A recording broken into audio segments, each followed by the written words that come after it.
I'm going to show you how to use the YouTube editing tool. Now, in general, I use my iMovie for all of my editing, and if I send videos to my video editor, he uses an Adobe platform to edit videos. However, in some cases, you may have uploaded videos to YouTube that are getting some comments and shares, and you need to edit it, and you obviously don't want to delete the video, which is an option, but you don't want to do that because once you upload that video, you're going to lose your likes, your comments, and your shares. So what you would do is you would simply click on this little button and you would just go to the Enhancement tab.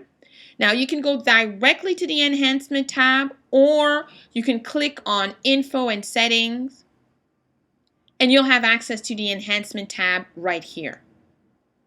From here, you're going to be able to edit. Now, I use the YouTube editing tool specifically to cut out parts of a video that I no longer want to have part of the original video. So what I'll do is I often will just use the trim button. It's a very limited platform. It's obviously not like a software that you would purchase or a software that comes with your Mac computer. It's not even like the free platform that you'll find on the PC. However, it does the job. So what I would have to do is I would have to determine what I want to trim or how much I want to trim. So what I'll do is I'll actually play the video and I'll determine how much of it I want to cut out. So I've listened to my video and I know that where I should start cutting and where I need to stop cutting. So what I'll do is I'll just click on the trim button and I'll be able to move these little cursors in terms of getting exactly where I want to cut out. The way you move your cursors is you could slide it in and out, or you could play along with these seconds here. So it will allow you, if you just click, as you can see, I'm going to try to make sure that you can see it. The numbers are going up, so it's 16. And I know that I need to end this. As you can see here, it actually adjusts and it lets me know where it is in the video, which is perfect. So let me see here if I add one more second.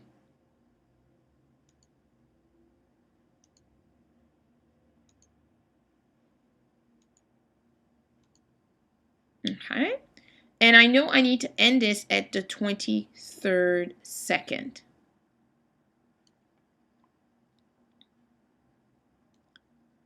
I might not be able to go too much further. So I'm going to have to use the little cursor here.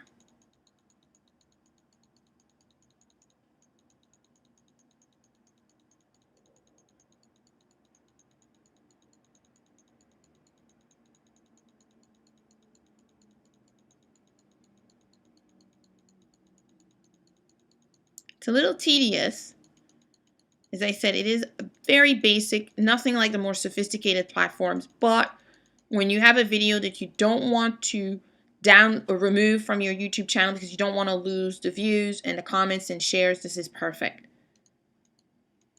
So this is perfect because it actually, again, shows you where the video will start after it's been trimmed down. So I'm trimming between the 18th second and the 23rd second, and I may actually go just a little down to make sure that it works perfectly.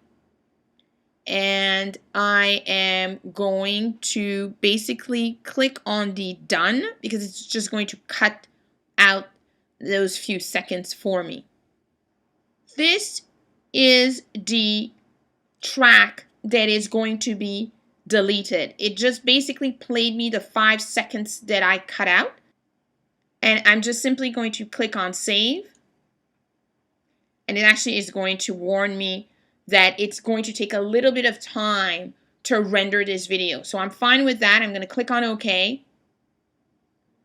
As you can see here, it actually tells me that it's going to take some time for it to process. So usually I found it's about half an hour to an hour, depending on how long your original video was. But when it's done, you'll actually notice that it it basically will let you know that it is done. Right now it's moving as I'm speaking, 10% done, 90% to go. When it's done, as I said, you're going to know it's going to indicate that it's done. And it's that simple. You can also use a video editing tool to insert intros and outros. Let's say you have a video and you forgot to insert the intro and outro. But again, I use this for very limited editing.